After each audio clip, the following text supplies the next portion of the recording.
kasih, penerima janji-janji Allah. Katakan amin. Belum mendengarkan firman Tuhan, jangan lupa tekan tombol subscribe dan lonceng. Selamat menikmati berkat firman Tuhan. 2 Raja pasal 9. Dan sesudah mereka sampai di seberang, berkata Elia kepada Elisa. Elia adalah seorang nabi yang diurapi Tuhan dengan luar biasa. Elisa adalah bujangnya atau anak buahnya, bawahannya. Lalu ketika dia berjumpa dengan waktu sebelum dia terangkat ke surga, ia berjalan bersama sang anak buahnya, lalu dia berkata kepada Elisa, mintalah apa yang hendak kulakukan kepadamu sebelum aku terangkat ke surga daripadamu. Jawab Elisa, biarlah kiranya aku mendapat 2 bagian dari rohmu. Saudara dikasihi Tuhan Yesus Kristus, kita melihat bahwa pada umumnya saudara, biasanya ketika terjadi suatu perpisahan itu selalu ditandai dengan sebuah pemberian. Amin. Biasanya ketika terjadi suatu perpisahan, yang tadinya mereka bersama-sama, yang tadinya mereka selalu tinggal bersama-sama, hidup bersama-sama, lalu ketika terjadi perpisahan itu biasanya ditandai dengan sebuah pemberian. Dan Elia setiap hari bersama dengan anak buahnya, bersama dengan bujangnya, bersama dengan pembantunya, yaitu bersama dengan anak didiknya, yaitu Elisa. Namun ketika Elia hendak berangkat naik ke surga, Elia berkata kepada Elisa, mintalah apa yang hendak kulakukan kepadamu. Haleluya. Saudara, Elia adalah salah satu nabi yang diangkat hidup-hidup. Jadi ada 2 tokoh yang terangkat hidup-hidup di dalam Alkitab. Jadi mereka tidak mengalami kematian, yaitu Elia dan Henok. Tapi lebih luar biasa adalah Elia. Kenapa? Dia terangkat hidup-hidup naik ke surga. Lalu Alkitab mencatat nanti dia juga yang akan datang di mana pada masa antikris, yaitu bersama dengan Musa untuk berperang melawan antikris. Saudara, ketika hendak terjadi perpisahan dengan anak didiknya, anak kekasihnya, muridnya, yaitu Elisa, dia berkata kepada Elisa, mintalah apa yang hendak kulakukan kepadamu. Artinya, mintalah apa yang kuberikan kepada kamu sebagai kenang-kenangan. Haleluya. Saudara, Elisa berkata begini, hendaklah kiranya aku mendapat 2 bagian dari rohmu. Saudara, ini permintaan yang sangat sulit bagi Elia. Sehingga di ayat yang ke-10 Elia berkata begini, permintaan itu sangat sulit anakku, tetapi jika engkau melihat aku terangkat naik ke surga, maka terjadilah seperti apa yang kau minta. Tetapi jika engkau tidak dapat melihat aku terangkat naik ke surga, maka tidak akan terjadi apa-apa sesuai dengan permintaan. Haleluya. Ini bagi Elia ini permintaan yang sangat sulit. Coba ada berkata, Elia aku meminta jaketmu, Elia aku minta ya inilah. Tapi permintaan adalah 2 bagian dari roh. Saudara, ini permintaan yang sangat sulit bagi Elia. Tapi Elia berkata begini, ketika dengan mata jasmanimu engkau melihat aku terangkat naik ke surga, maka terjadi seperti apa yang kau minta.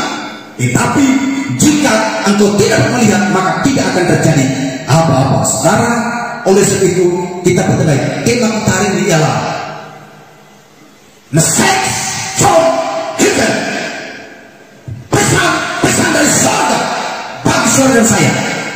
Pesan-pesan dari surga bagi kita. Apa pesan-pesan dari surga bagi kita, khususnya dalam 2 Raja-Raja pasal yang kedua ayat 1 sampai ayat yang ke-15. Saudara perhatikan baik.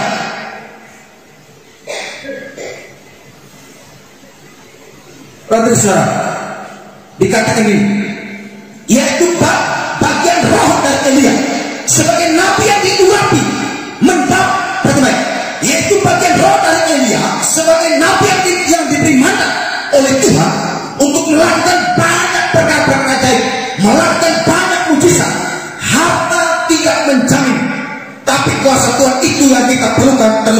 situasi kami dikatakan.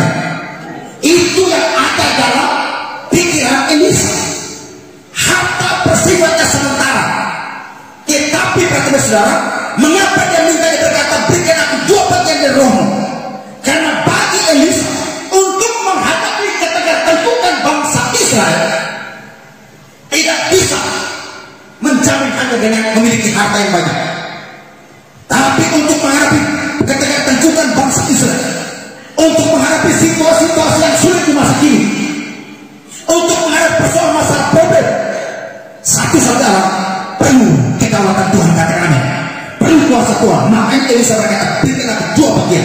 Nanti saya akan jelaskan saudara, berikan aku 2 bagian dari roh. Jangan sampai orang berpikir bahwa berarti dia minta rohnya Elia. Oh, tentu tidak Bapak Ibu.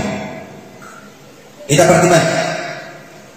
Pesan dari surga ialah Tuhan mau mempersiapkan bangkitnya suatu generasi yang menerima pengurapan 2 bagian. Apa itu pengurapan 2 bagian? Yaitu bangkitnya generasi Elia. Amin. Kenapa saudara? Karena Elisa berpikir kalau Elia sudah terangkat oleh Tuhan semesta langit, maka akan berakhirlah generasi ini. Oleh sebab itulah Elisa berpikir bahwa untuk meneruskan ini, saya perlu roh yang ada pada Elia. Untuk apa saudara? Supaya bangkitkan generasi Elisa. Nanti sudah saya akan lihat, saya memperlihatkan apa itu bangkitkan generasi Elisa. Jadi perhatikan, jadi pesan dari surga bagi kita ya, Tuhan mau mempersiapkan bangkitkan suatu generasi yang menerima pengurapan 2 bagian, yaitu bangkitkan generasi Elisa. Saudara yang akan mewarisi bangkitnya generasi Elisa, katakan amin. Saudara harus berdoa untuk mendapatkan pengurapan 2 bagian. Haleluya. Saudara, kita menjalani pelayanan ini, perlu yang namanya pengurapan 2 bagian dari Tuhan, dari Elia. Kita lihat apa pesan dari surga bagi generasi Elisa. Pesan dari surga bagi generasi Elisa adalah pertama, kita lihat sekarang dikasih itu. Pertama adalah generasi yang berjalan dalam revival, katakan amin. Generasi Elisa adalah generasi yang berjalan dalam revival, generasi yang berjalan dalam kebangunan rohani. Nah, kita melihat sekarang Elia terkenal dengan melakukan banyak mujizat.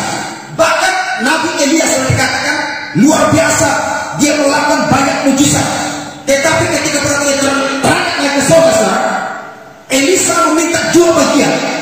Dan kita melihat bahwa Elisa adalah generasi yang berjalan dalam revival, di mana Elisa melakukan begitu banyak mujizat sampai dikatakan di zamannya Elia, di zaman Elisa, tulang kering dibangkitkan.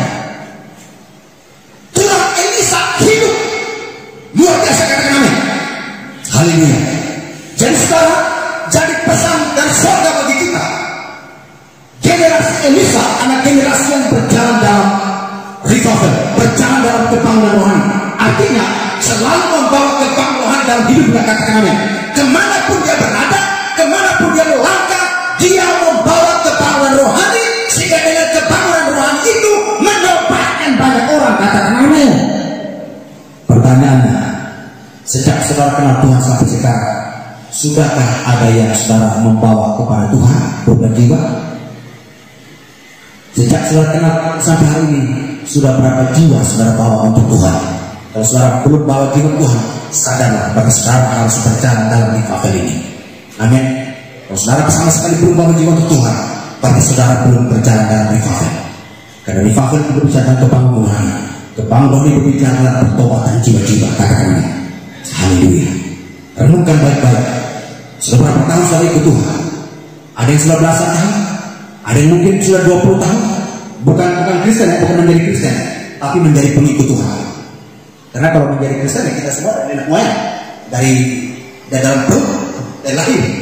Kalau menjadi Kristen, apa yang saya maksudkan sini adalah sejak saudara kenal Tuhan Yesus, bertobat sungguh-sungguh, sudah berapa jiwa saudara bawa? Kalau saudara sampai hari ini, renungkan baik-baik bahwa dengar firman Tuhan. Kalau sampai detik ini saudara belum bawa satu jiwa untuk Tuhan, itu artinya saudara belum berjalan dalam revival. Saudara belum berjalan dalam kebangunan rohani. Saudara pasti mementingkan diri sendiri. Artinya saudara sudah ikut Tuhan, tapi saudara masih memikirkan diri sendiri. Saudara belum peduli dengan keselamatan orang lain. Haleluya. Itulah generasi Elisa, generasi yang berjalan dalam kebangunan rohani, yang bergerak dalam revival, membawa api kebangunan rohani, membawa api revival, membawa api pertobatan. Itulah generasi Elisa. Makanya kita melihat saudara, ketika di zamannya Elisa terjadi arus gelombang pertobatan yang luar biasa bangsa Israel. Jadi arus gelombang pertobatan yang begitu luar biasa di zamannya Nabi Elisa. Jadi sekarang inilah pesan-pesan dari surga bagi kita, yaitu saudara harus berjalan di dalam revival. Atau saudara berpikir begini, jangankan bawa jiwa, aku aja belum bertobat betul-betul. Itu saudara berarti perlu bertobat belum hari ini. Katakan amin. Kasih kiri kanan, kayaknya kita harus bertobat dulu. Yang kedua, kasih kiri kanan. Mulai sekarang kita harus bawa jiwa untuk Tuhan Yesus. Haleluya. Punya komitmen mulai sekarang bawa jiwa untuk Tuhan Yesus. Kalau saudara sejak kenal Tuhan sampai sekarang, sudah dibaptis sampai sekarang belum ada satu jiwa pun yang saudara untuk Tuhan, berarti saudara belum berjalan dalam revival. Berarti saudara masih menginginkan diri sendiri. Hati-hati Bapak Ibu. Nanti Tuhan bilang kamu egois, kamu mau selamat sendiri, tidak mau selamat untuk orang lain. Hati-hati Bu. Hati-hati. Kita lihat saudara, generasi Elisa adalah generasi yang berjalan dalam revival, berjalan dalam kebangunan rohani. Elisa adalah pribadi yang memiliki determinasi dan ketajaman dalam memilih jalan hidupnya. Elisa memutuskan untuk mengikuti kemanapun Tuhan Elia pergi, karena dia sadar bahwa ada pengurapan yang ada kehidupan Elia. Dia sadar, Elisa sadar bahwa ada pengurapan atau kebangunan rohani di dalam diri Tuhan Elia. Maka dia terus mengikutinya. Saudara, jadi kalau saudara melihat orang yang rohaninya bagus, saudara harus terus mengikuti dia. Itu artinya saudara akan mengalami transformasi dari rohani orang tersebut. Amin. Tapi kalau orang yang rohaninya nggak bagus, saudara boleh menghindar. Saudara yang harus membawa kebangunan rohani bagi dia. Amin. Sekali lagi, ketika saudara melihat seseorang rohaninya belum betul, ketika saudara melihat seseorang yang rohaninya bagus, mantap, dewasa, saudara terus mengikuti kehidupannya. Kenapa? Karena itu akan membawa transformasi bagi hidup saudara. Tapi ketika saudara melihat orang yang rohaninya belum mantap, saudara jangan menghindar. Saudara berusaha harus untuk apa? Membawa kebangunan rohani bagi orang tersebut. Katakan amin. Haleluya, haleluya, haleluya. Saudara, kita membawa transformasi, membawa kebangunan bagi hidup dia supaya dia bertobat. Demikian juga kita juga perlu mengikuti orang yang rohani bagus. Kenapa? Itu akan mentransformasikan roh yang luar biasa bagi hidup kita. Haleluya, haleluya. Kita bisa dikasih oleh Tuhan. Itulah sebabnya di detik-detik terakhir ketika Tuhan Elia sebelum terangkat naik ke surga, Elisa tidak meminta apapun juga selain pengurapan dana. Dan kemudian Elia melemparkan jubahnya ke tanah. Kemudian ini hanya gambar. Kemudian jubah Elia terjatuh. Saudara, karena seseorang ketika dia terangkat hidup Bapak Ibu, segala sesuatu dari bumi tidak akan dibawa, semuanya akan tertinggal. Jadi kalau saya diperkosa, tiba-tiba kita terangkat Bapak Ibu, tiba-tiba saudara, orang-orang yang datang merapikan tempat ini, mereka lihat kok gimana mereka ini? Yang ada sini cuma baju, celana, gelang, jangkang, cincin, anting, kalung. Kenapa orang-orangnya? Sudah terangkat kita, karena semuanya akan tertinggal. Iya mas, tidak boleh bawa ke surga. Itu dari bumi. Amin. Haleluya. Cincin terlepas. Dan itu saudara, ketika pada waktu Elisa melihat Elia terangkat ke surga, maka jatuhlah jubah Elia di depan Elisa. Elisa memulihkan jubah itu. Lalu dia mulai bergerak di dalam iman, berjalan dalam iman, bergerak dalam api kebangunan dia memukul sungai. Sungai terbelah bagi dua. Elisa berjalan ke tengah-tengah di pantai.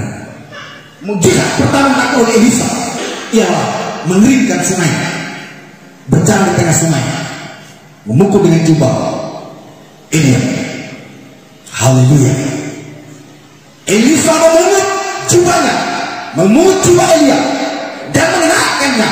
Sejak saat itu Elisa berjalan dalam pengurapan yang penuh untuk melaksanakan mandat kerajaan surgawi. Haleluya. Saudara ingat Bapak Ibu, semua kita menerima mandat dari surga. Katakan amin. Bukan hanya pendeta, bukan hanya mereka juara sekolah teologi. Semua orang percaya yang mengaku Yesus adalah Tuhan dan Juru Selamat hidupnya, dia menerima mandat ini. Apa mandatnya? Mandat Allah berjiwa, beritakanlah Injil ke segala makhluk. Siapa yang percaya akan dibaptis dan siapa yang tidak percaya akan hukum. Kata pergilah ini bukan hanya pergi, tapi saudara pun pergi. Kemana? Ya lihat teman-teman saudara, lihat kawan-kawan saudara, lihat rekan-rekan saudara yang belum kenal Tuhan. Bawa api pertobatan bagi mereka, bawa api kebanggaan rohani bagi mereka. Katakan amin. Haleluya. Kasih kiri kanan. Ingat, masih banyak teman yang belum kenal Tuhan. Jangan biarkan mereka binasa. Jangan biarkan mereka mati binasa. Saudara harus selamatkan mereka. Ingat Bapak Ibu, ini yang saya sampaikan. Ada pesan penting buat kita. Jika orang yang berteman kita dengan kita sudah lama sampai sekarang, dia belum bertobat karena kekejilan hati dia, Tuhan tidak tuntut dari kita. Sekali lagi, jika ada teman kita yang bersahabat dan kita sudah lama, sudah puluhan tahun, dan sampai sekarang dia belum bertobat, itu karena kekejilan hati dia, maka sampai dia mati Tuhan tidak tuntut dari kita. Tapi kalau seorang itu berteman bersama dengan saudara sudah lama, sudah puluhan tahun, maka sampai dia mati dan saudara belum mendengarkan Injil dari mulutmu, Tuhan akan tuntut itu dari mana. Amin. Itu yang saya selalu, makanya Bapak Ibu, kan dengan ketakutan itu maka saya selalu lakukan. Tapi saya bukan karena ketakutan, tapi karena saya tahu Tuhan sudah selamatkan saya, maka saya harus mulai. Maka saya kalau jumpa orang, saudara kesempatan saya sampaikan kabar baik. Saya sampai menginjil. Saya pernah menginjil orang di bandara, saya menginjil orang di terminal. Saya bersaksikan Kristus kepada mereka, saya sampaikan tentang Injil kepada mereka. Karena itu adalah mandat yang harus kita jalankan. Amin. Haleluya. Jadi boleh renungkan baik-baik. Siapa teman yang belum kenal Tuhan? Kalau teman belum kenal Tuhan, saudara setidaknya saudara tulis namanya, saudara terus bawa dia dalam doa. Kalau saudara sudah berdoa buat dia, ambillah waktu untuk menceritakan jalan terbaik buat mereka. Haleluya. Karena perhatian baik, di sini dikatakan, lalu Elisa memungut jubah Elia dan mengenakannya. Ia berjalan pulang, dan sejak saat itu Elisa berjalan dalam pengurapan yang penuh untuk melaksanakan amanat kerajaan surga. Elisa sadar bahwa bisa dikasih oleh Tuhan. Setelah Tuhan Elia terangkat ke surga, dia memikul tanggung jawab yang besar.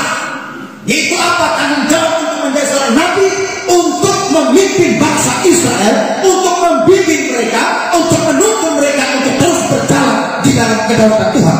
Dan ini tanggung jawab besar bagi Elisa. Maka Elisa minta pengurapan ganda dari Tuhan, minta pengurapan ganda yang diberikan oleh Tuhan kepada Elia. Haleluya. Inilah pesan-pesan dari surga bagi kita. Yang kedua, the sex of heaven for us. Pesan-pesan dari surga bagi kita.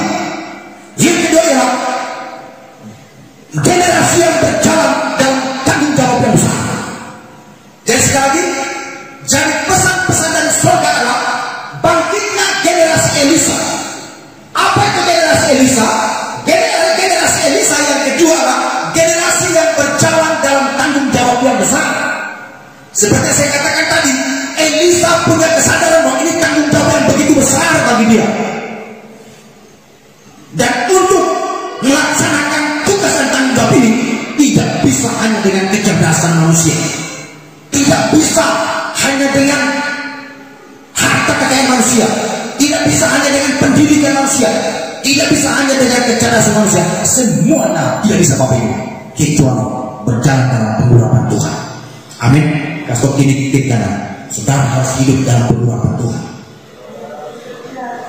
entah itu sebagai ibu rumah tangga, entah itu sebagai seorang pekerja, seorang karyawan, sebagai seorang pebisnis, seorang pengusaha, saudara harus berjalan dalam pengurapan Tuhan. Waktu saudara berjalan dalam pengurapan Tuhan, kata saudara penuh dengan kuasa. Amin. Haleluya. Lidah saudara penuh kuasa, sehingga kalau saudara berkata orang sakit sembuh. Saudara berkata terjadi bisa. Kenapa? Saudara berjalan dalam pengurapan Tuhan. Ibu rumah tangga, saudara harus hidup dalam pengurapan Tuhan.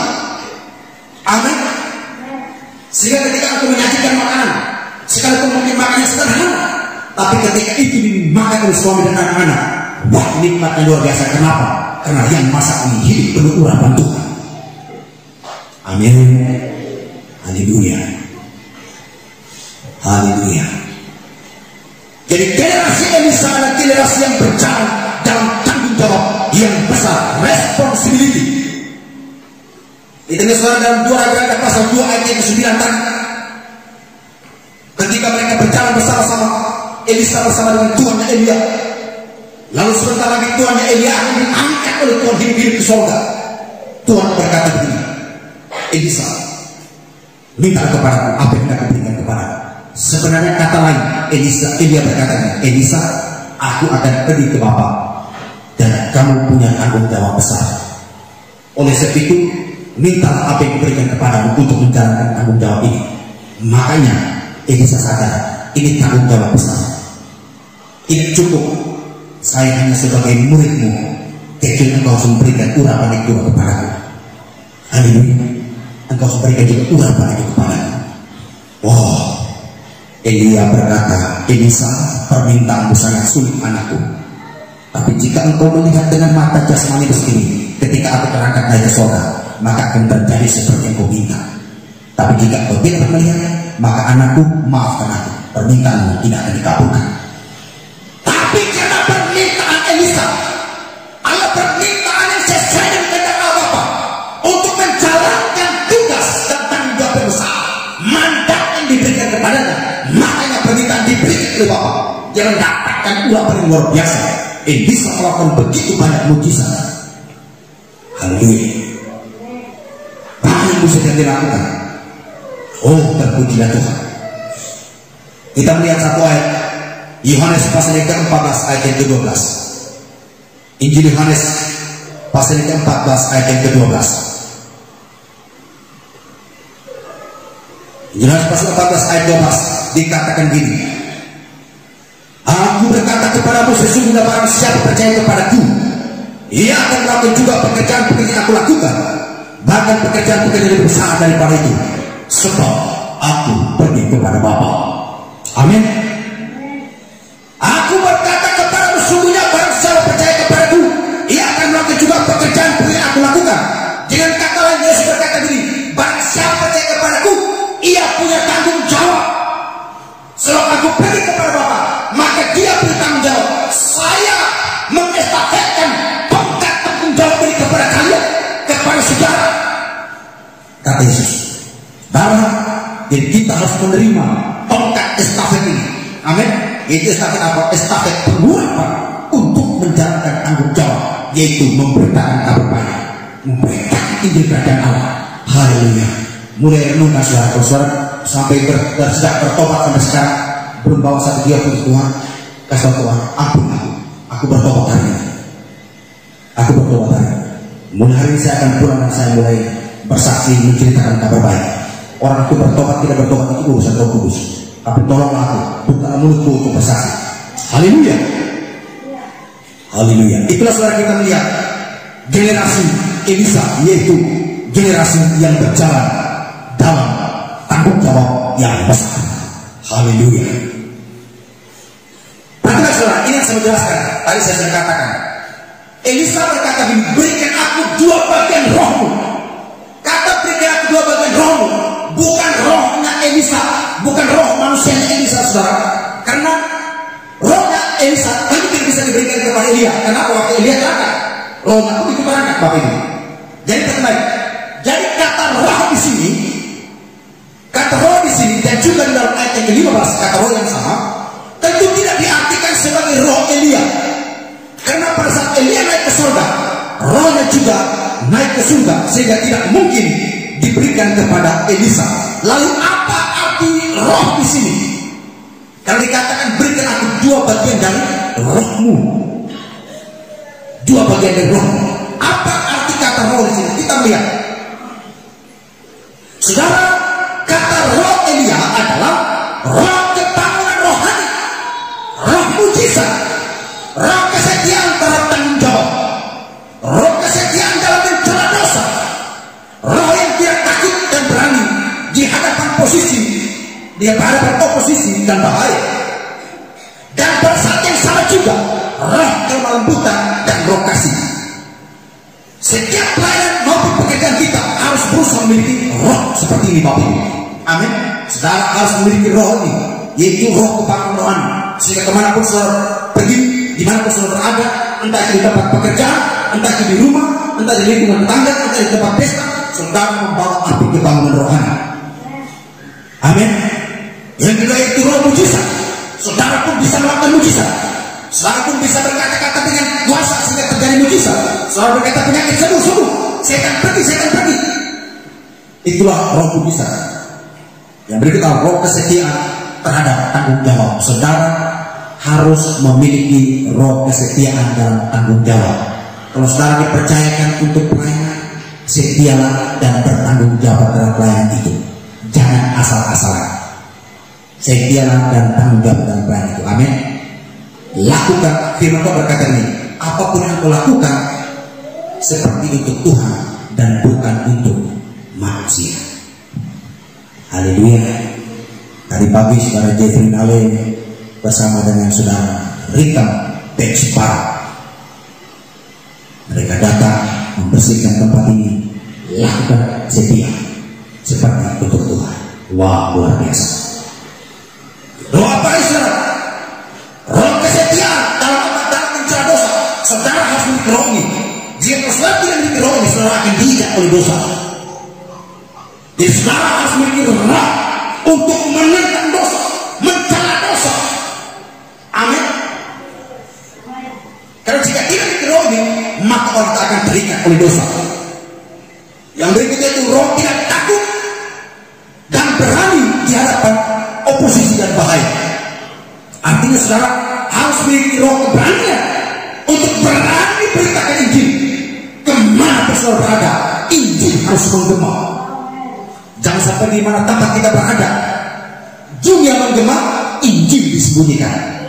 Itu bahaya. Bapak Ibu, ada satu cerita berkata ini, satu kesaksian. Ada 2 orang pengusaha, mereka adalah pengusaha sukses. Namun suatu ketika, ada dua pengusaha ini, yang satu adalah pengusaha anak Tuhan, yang satunya non Kristen, bukan anak Tuhan. Lalu suatu ketika pengusaha yang non Kristen ini, saudara, dia mengalami bangkrut dalam usahanya. Dia bangkrut, jatuh terburuk dalam usahanya, stres, rumah tangga hampir pecah. Lalu pengusaha Kristen itu dia datang, dia beri motivasi supaya rumah tangganya tidak boleh pecah. Dia motivasi istrinya, dikatakan mulai bersama dengan suami, mulai dari nol, jangan kamu ceraikan dia. Lalu pengusaha Kristen juga yang memberikan modal usaha buat mereka. Puluhan tahun mereka berteman. Akhirnya dia berikan modal usaha. Dia tidak hanya berikan modal, tapi dia juga mendampingi supaya usaha mereka kembali bangkit. Lalu suatu ketika akhirnya teman ini usahanya kembali bangkit, mulai kembali bangkit dan mereka hidup sukses. Lalu suatu ketika pengusaha yang non Kristen ini, saudara, yang usahanya sudah ditolong oleh orang Kristen ini, usahanya bangkit kembali. Pas jatuh hari Minggu, dia membawa pancingnya mau pergi mancing. Nggak tidak pergi mancing, pas di jalan itu dia papasan bersama dengan temannya yang pengusaha anak Tuhan, pengusaha orang Kristen ini. Pengusaha ini mereka papasan di jalan, lalu dia sembunyikan. Pas dia ketemu dengan temannya bawa pancing, dia sembunyikan Alkitabnya di belakangnya begini. Dia kaget langsung dia sembunyikan Alkitabnya. Temannya bertanya, mau kemana? Dia bilang, enggak, sedang di jalan santai. Lalu tiba-tiba teman yang pengusaha yang bukan Kristen, saudara, dia berkata begini, saya kecewa dengan Anda. Perhatikan Bapak Ibu cerita ini, fokus. Dia berkata begini, saya kecewa dengan Anda. Pengusaha anak Tuhan dia mulai marah. Dia marah, saudara. Dia berkata gini, kenapa Anda kecewa dengan saya? Kapan saya kecewa dengan Anda? Bukankah Anda mengalami kehancuran dalam bisnis Anda? Anda jadi terburuk, gagal total, bangkrut. Saya menolong Anda, rumah tangga Anda pulih kembali. Saya memberikan modal kepada Anda dan Anda mulai usaha. Sekarang usaha Anda pulih kembali. Lalu Anda berkata Anda kecewa dengan saya. Temannya berkata begini, aku berterima kasih kamu telah menolong saya dalam usaha saya. Aku berterima kasih rumah tanggaku pulih. Aku berterima kasih usaha kembali pulih dan sekarang aku sukses. Tapi aku kecewa dengan Anda. Mengapa Anda merahasiakan jalan keselamatan kepada saya? Bukankah itu Alkitab di belakangmu? Bukankah engkau mau pergi beribadah? Kenapa kamu tidak menceritakan Tuhanmu kepada saya? Karena saya lihat sendiri Tuhanmu telah membangkitkan usaha saya. Tuhanmu telah menyelamatkan rumah tangga saya. Tapi kenapa engkau tidak sampaikan keselamatan hidup kekal buat saya? Tiba-tiba pengusaha anak Tuhan yang dia sadar, dia nangis, dia minta ampun sama Tuhan. Dia bilang, Tuhan ampun saya. Puluhan tahun kami berteman, tapi saya tidak ceritakan Injil kepada dia. Saudara, Tuhan akan tuntut dari kita kalau saudara tidak menceritakan Injil itu. Amin. Saudara, jadilah generasi Elisa, yaitu generasi yang berjalan dalam tanggung jawab yang besar. Poin pertama tadi, generasi yang berjalan dalam api kebangunan rohani. Generasi yang berjalan dalam revival, mempala kebangunan rohani. Yang kedua adalah generasi yang berjalan dalam tanggung jawab besar. Saudara, kalau saat ini Tuhan pertemukan dengan saudara, orang-orang di sekitar saudara, teman saudara, kerabat saudara, itu artinya Tuhan menyerahkan itu tanggung jawab para saudara. Tanggung jawab apa? Tanggung jawab keselamatan mereka. Amin. Haleluya. Kalau saat ini Tuhan pertemukan dengan saudara, itu Tuhan mau supaya saudara punya tanggung jawab untuk selamatkan. Haleluya. Kita melihat roh kita percaya saudara, dan kita membutuhkan lebih banyak orang dengan roh Elia yang setia kepada Allah dan hati nurani, berapapun ongkosnya atau pengorbanannya, yang dengan berani mencela dosa di semua tempat, dosa dari raja-raja, dosa dari keluarga raja, dan dosa dari orang berpangkat tinggi maupun dosa-dosa dari orang miskin. Saudara harus berani untuk mencela dosa, berani berkata-kata kepada mereka, baik, tidak baik itu apa yang kamu lakukan, itu tidak benar, itu salah. Berani mencela dosa. Yang itu saudara lihat dia sudah berbuat dosa, saudara diami, itu saudara artinya saudara membiarkan dia akan berdosa. Apalagi sudah lihat dia berbuat dosa, saudara ikut nipu berbuat dosa. Saudara pergi ke orang judi, saudara ikut berjudi. Saudara pergi lihat orang lain dulu minum mabuk, saudara ikut minum mabuk. Saya kemarin di luar saya pelayan di NT. Saya khotbah dengan begitu semangat. Saya bersaksi tentang keselamatan. Baru keluar di pintu gereja, dia bilang, oh, belikan saya rokok. Saya dari orang ini tadi dalam ada maka firman Tuhan. Baru belum sampai 10 menit. Suruh saya belikan rokok, saya bilang maaf. Tapi betul di kemarin saya gak bawa duit. Saya bilang maafkan saya yang gak bawa duit. Tapi andai kata saya bawa, kalaupun saya bawa duit, saya gak belikan rokok, saya belikan ke makan. Dia bilang ini, enggak, saya butuh rokok. Saya bilang orang ini keras kepala juga. Dan saya kaget juga kemarin di dalam MP, pemain musik di dalam penjara, anak pendeta Bapak. Saya tidak tersebut nama pendeta dan dari gereja mana, tapi yang jelas ini gereja Pentakosta karismatik. Bagusnya pemain keyboard nih. Terus saya bilang, itu anak pendeta. Kaget saya. Saya pikir dia masuk pelayanan seperti saya masuk ke pelayanan. Sekali saya tanya, oh bukan, dia bukan masuk ke sini pelayanan, dia napi. Oh napi. Kasus apa? Kasus sabu-sabu. Anak pendeta masuk penjara karena sabu-sabu. Bapak Ibu, tanggung jawab besar. Kalau saat ini Tuhan berikan engkau anak, itu artinya sekarang memiliki tanggung jawab besar untuk keselamatan anak-anak itu. Milikilah roh Elisa ini. untuk membawa api kebangunan bagi anak-anak saudara. Amin. Untuk membawa api kebangunan rohani bagi anak-anak saudara. Kalau saat ini saudara menikah dengan orang yang belum kenal Tuhan, saudara punya tanggung jawab untuk selamat dia. Haleluya. Haleluya. Elisa menyadari bahwa jubah yang dia terima dari Elia adalah jubah tanggung jawab. Sekali lagi, Elisa menyadari bahwa jubah yang dia terima dari Elia adalah jubah tanggung jawab. Tanggung jawab dalam pekerjaan Tuhan. Amin. Haleluya. Saudara, hari ini kita tidak diberikan jubah seperti jubah yang diberikan kepada Elisa, tapi saudara, kita telah diberikan urapan Tuhan, tanggung jawab besar. Amin. Kita telah diberikan kuasa otoritas untuk apa? Menjalankan tanggung jawab yang besar. Karena masih banyak pekerjaan Elia yang harus diselesaikan, namun Elia sudah berangkat ke surga. Oleh sebab itu, untuk meneruskan tugas tanggung jawab pekerjaan Elia adalah Elisa. Itu ada tanggung jawab besar. Karena masih banyak pekerjaan Elia yang harus diselesaikan, namun ia sadar ia tidak mampu melakukannya seorang diri.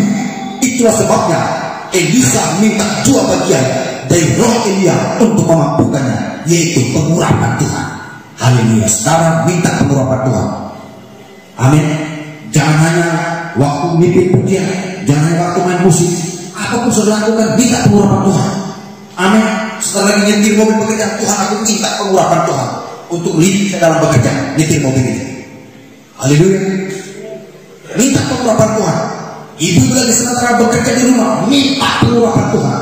Sehingga saudara, kalau kita berjalan dalam pengurapan Tuhan, kalau kita melakukan sesuatu dengan pengurapan Tuhan, maka tidak akan pernah kata keluh kesah dari Tuhan mulut kita. Amin. Tapi kalau orang melakukan tanpa pengurapan Tuhan, dia berpikir, untuk apa saya lakukan ini? Percuma saya lakukan ini. Aku tidak pernah dipuji, aku tidak pernah digaji. Ini butuh pengurapan Tuhan mengurangi. Kalau sedang orang suka mengeluh, kasih dia, Anda butuh pengurapan Tuhan. Karena urapan setan adalah mengeluh, mengomel, cerewet. Itu urapan setan. Tapi urapan Tuhan, wow, dia lakukan dengan setia, sukacita. Amin. Ibu-ibu, kalau lagi masak, kalau mengerjakan sesuatu dengan urapan Tuhan, secara sambil masak, sambil nyuci, sambil sapu, dengan sukacita. Karena melakukan dengan urapan Tuhan. Tapi kalau saudara kerja sedikit boleh ngomel, banyak cucian mereka ini tahu hanya pakai saja, tahu hanya makan saja. Saudara butuh pengurapan Tuhan. Tahu hanya makan saja. Saudara butuh pengurapan Tuhan. Haleluya. Kenapa banyak mengeluh? Tidak baik Bapak. Tapi kalau kita berjalan pengurapan Tuhan, wah luar biasa. Dengan sukacita kita melakukan sesuatu. Sekalipun itu pekerjaan besar, dengan sukacita kita melakukannya, katakan amin. Haleluya. Saudara, saya beritahu, setiap minggu siang, apalagi saya kalau khotbah begini, biasanya energi keluar banyak. Itu biasa pulang itu saya harus istirahat. Saya pulang itu biasa langsung terbalik. Setiap minggu siang-siang, kadang hujan, kadang debu, naik motor berangkat ke tempat. Tapi tidak pernah kata keluar dari mulut saya. Tidak pernah Bapak. Dengan sukacita saya bawa motor. Kadang saya dijamah Tuhan di atas motor dengan sukacita. Karena saya belajar untuk menjalankan tugas. Haleluya. Haleluya. Jadi Elisa menyadari bahwa jubah yang dia terima dari Elia adalah jubah tanggung jawab. Karena masih banyak pekerjaan Elia harus dia selesaikan. Namun dia sadar ia tidak mampu melakukannya seorang diri. Itulah sebabnya Elisa minta 2 bagian dan roh Elia untuk apa? Untuk memampukannya. Haleluya. Yang terakhir Bapak, ini yang terakhir. Pesan-pesan dari surga bagi kita ialah bangkitnya generasi Elisa. Apa itu generasi Elisa? Yang ketiga adalah generasi penerima janji-janji Allah, katakan amin. Haleluya. Saudara, luar biasa. Saudara bukan hanya menjadi generasi yang berjalan dalam api kebanggaan rohani. Saudara bukan hanya menjadi generasi yang menjalankan tugas tanggung jawab yang besar, tapi saudara juga menjadi generasi penerima dari Allah, katakan amin. Haleluya. Kata kiri kanan, siapkan dirimu, karena engkau akan menerima janji Allah dalam hidup. Haleluya. suplemen. Kita lihat Yosua pasal yang ke-23 ayat 14 bagian B. Yosua 23 ayat 14 bagian B. Kita baca bersama. Yosua 23 ayat 14 bagian B. Bagian B. Berarti baik.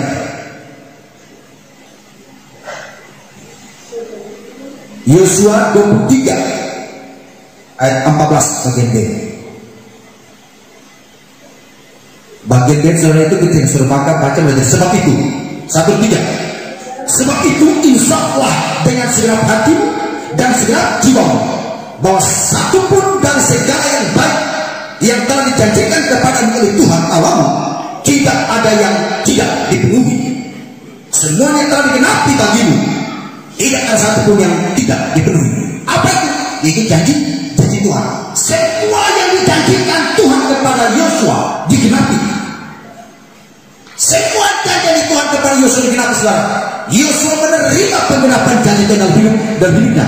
Saudara anak generasi Elisa yang siap menerima janji-janji Tuhan, yang siap mengalami penggenapan janji-janji Tuhan. Haleluya, haleluya. Kita melihat ketika Tuhan membawa kita masuk ke musim generasi Elisa, yaitu musim yang baru. Ada banyak janji-janji luar biasa yang Tuhan janjikan kepada kita. Tuhan mau apa yang Dia janjikan, tidak ada satupun yang tidak digenapi. Semuanya harus digenapi dalam kehidupan kita. Amin. Sekali lagi Bapak Ibu, Tuhan mau semua apa yang Tuhan firmankan harus digenapi dalam hidup saudara. Sekali lagi Tuhan mau semua apa yang difirmankan digenapi dalam kehidupan saudara, digenapi dalam rumah tangga saudara, digenapi dalam kehidupan anak-anak saudara, digenapi dalam pekerjaan saudara, digenapi di masa depan saudara, digenapi di hari tua kita. Generasi kita adalah generasi penerima janji Allah. Gereja ini adalah gereja yang siap untuk menerima janji Allah. Haleluya. Sekalipun Elisa tidak menginginkan lebih, tetapi Allah memberikan lebih dari yang ia inginkan atau ia harapkan. Dan ia kelihatannya mempunyai bagian yang lebih besar dari karunia-karunia, nubuat dan mujizat dari yang dimiliki Elia. Mari Bapak Ibu dikasih oleh Tuhan Yesus Kristus. Inilah masa di mana Tuhan akan lakukan perkara-perkara besar melalui kehidupan kita, melakukan perkara-perkara besar dalam rumah tangga kita, melakukan perkara-perkara besar dalam pekerjaan kita, dalam pelayanan kita, dan melalui kita, baik menjadi penerima berkat maupun menjadi penyalur berkat. Oleh sebab itu persiapkanlah diri saudara sedemikian rupa, hidup di visi yang telah Tuhan berikan, dan berjalanlah bersama dengan Roh Tuhan. Saya tutup Bapak Ibu. Saatnya Tuhan mau bangkitkan generasi Elisa. Persiapkan dirimu untuk menjadi generasi Elisa yang berjalan dalam api kebangunan rohani, yang berjalan dalam tanggung jawab yang besar, yang berjalan dalam penggenapan janji-janji Tuhan. Tuhan Yesus memberkati. Haleluya.